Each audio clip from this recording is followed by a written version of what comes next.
जय भीम, नमो बुद्धाय. मित्रहो,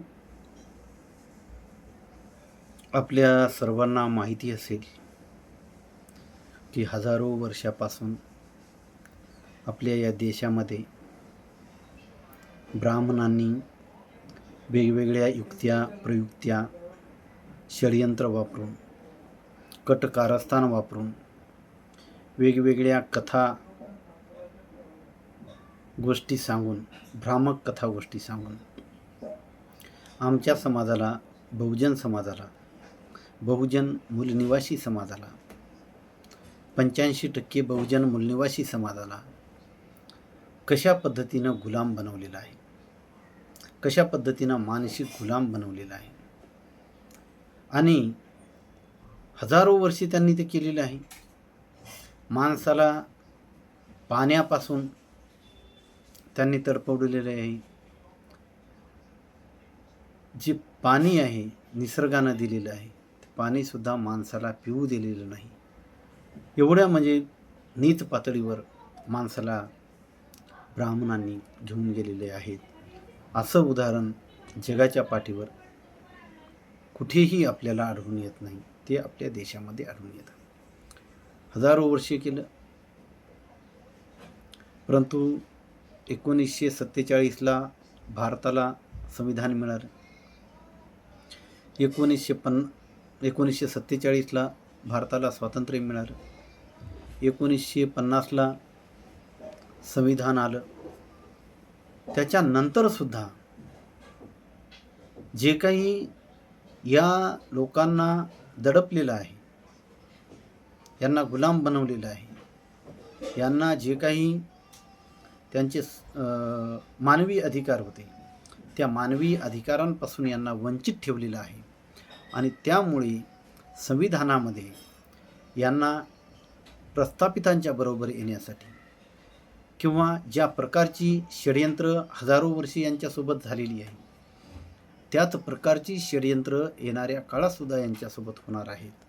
म्हणून डॉक्टर बाबासाहेब आंबेडकरांनी या मूलनिवासी बहुजन समाजाला जे काही अधिकार दिलेले आहेत त्या अधिकाराची अंमलबजावणी जी आहे ही ब्राह्मणांच्या हातात होती. कारण सत्ता ब्राह्मणांच्याकडे होती आणि आजही सर्वोच्च सत्तास्थानी ब्राह्मणच आहेत.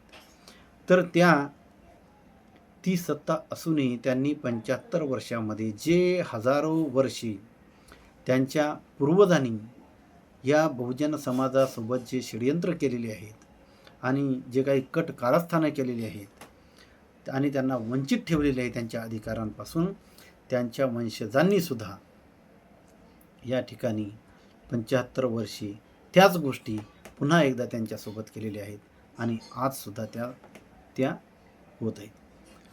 आणि हे करत असताना ते ज्या पद्धतीनं आधी त्यांनी ह्या गोष्टी कथा आणि असे वेगवेगळे नरेटिव्ह सेट करून त्यांना त्यांच्या मूळ जे काही प्रश्न आहेत, ज्या काही त्यांच्या समस्या आहेत त्या समस्यांपासून त्यांना डायव्हर्ट करण्याचं काम त्यांनी केलं की त्यांच्या मूळ समस्या त्यांना समजू नयेत अशा पद्धतीनं त्यांना नेहमी कशा ना कशामध्ये त्यांना गुंतवून ठेवलं. देवाधर्माच्या नावाखाली त्यांना गुंतवून ठेवण्यात आलं आणि अधिकार वंचित करण्यात आलं. आजही त्याच गोष्टी होत आहेत आणि हजारो वर्षे ज्या झाल्यात त्या आजही होत आहेत. आणि त्यामुळेच आमच्या महापुरुषांनी या ठिकाणी जी चळवळ केलेली होती, फुले शाहू आंबेडकरांनी 108 वर्षांची यांच्या चळवळीचं फलित म्हणजे हे भारतीय संविधान होतं. आणि हे या संविधानामध्ये जे काही आम्हाला अधिकार दिलेले होते ते अधिकार म्हणजे ही आमची कवच कुंडली होती. पण ही कवच कुंडली आमचे बहुजन एवढे दानवीर आहेत की यांनी ती आपली कवच कुंडली जी आहेत ही ब्राह्मणांच्या पायाशी पुन्हा नेऊन ठेवण्याचं काम ही लोक करत आहेत. आणि त्यामुळे आम्ही परत एकदा जो काही आम्हाला अधिकार होता तो आम्ही अधिकारविहीन होण्याची आज वेळ आलेली आहे. तरीसुद्धा आमच्या समाजातले हे जे काही आमचे प्रतिनिधी म्हणून जे काही त्यांना निवडलेलं असतं तर ते आमचे प्रतिनिधी नसतात तर त्यांचे गुलाम असतात. आणि त्यांचे गुलाम हे आमच्या अधिकाराची लढाई कधीच लढणार नाहीत. तर आमच्या अधिकाराची जी लढाई आहे ती आम्हाला स्वयं लढावी लागणार आहे. त्यांचे गुलाम आमची लढाई लढणार नाहीत. ज्यांना आम्ही आमचं प्रतिनिधी समजतो ते आमचे प्रतिनिधी नसून ते सत्ताधारी वर्गाचे, ब्राह्मणी व्यवस्थेचे ते गुलाम आहेत. आणि त्याच्यामुळं अशा गुलामांकडून आपण अपेक्षा करण्यापेक्षा आपल्या समाजामध्ये स्वाभिमानी नेतृत्वाची निर्मिती करून आपण त्याच्या नेतृत्वामध्ये हा लढा लढणं गरजेचं असतं. आणि ही जे काही व्यवस्था आहे, आज या व्यवस्थेला ही एवढी अनियंत्रित व्यवस्था झालेली आहे.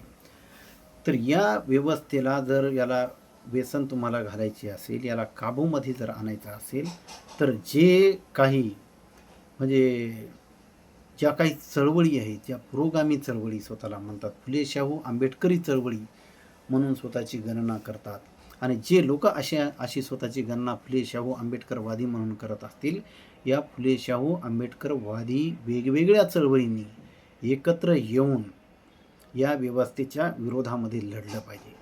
कारण आपण बहुजन समाजाची भाषा तर करतो, पण बहुजन समाज निर्माण करण्याचं काम आपण करत नाही.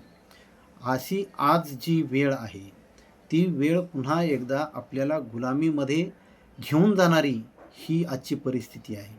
आणि या परिस्थितीला जर तुम्हाला तोंड द्यायचं असेल, जर या अनियंत्रित आणि सर्व शक्तिमान सत्तेशी तुम्हाला जर लढायचं असेल, तर त्यांची कमजोरी जी आहे ही कमजोरी आपण लक्षात घेतली पाहिजे. आणि या ब्राह्मणी व्यवस्थेची जी कमजोरी आहे ही कमजोरी आहे तुमची एकता. तर तुमची एकता ही त्यांची जर कमजोरी असेल, तर तुम्हाला सर्वात आधी तुमची एकता निर्माण करण्याची गरज आहे.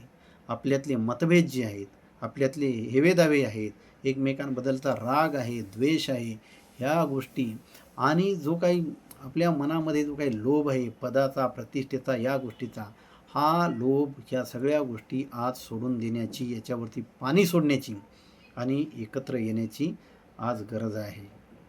एक कॉमन मिनिमम प्रोग्राम करून ही जोपर्यंत तुम्ही एकत्र येणार नाहीत तोपर्यंत या देशातली ही जी काही व्यवस्था आहे ही व्यवस्था तुम्ही हिला असं थोडंसं सुद्धा असा धक्कासुद्धा देऊ शकणार नाही.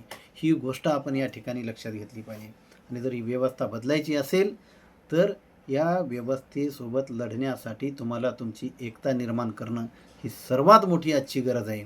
ज्या पद्धतीनं तुम्ही जर बघत असाल, त्यांच्या ब्राह्मणवादी ज्या काही संघटना आहेत वेगवेगळ्या, त्यांच्यामध्ये पण मतभेद आहेत, पण ते जे काही मूळ मुद्दे आहेत त्या मुद्द्यावरती ते एकत्र येतात.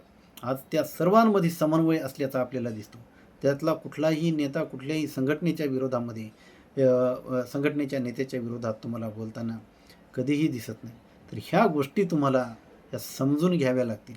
ह्या तुम्हाला दिसत आहेत, या बोलण्याची जाहीरपणे गरज नाही, हे तुम्ही बघत आहात. आणि सर्व त्या संघटना कशा पद्धतीने एकत्र येऊन पूर्णपणे आवाज उठवतात.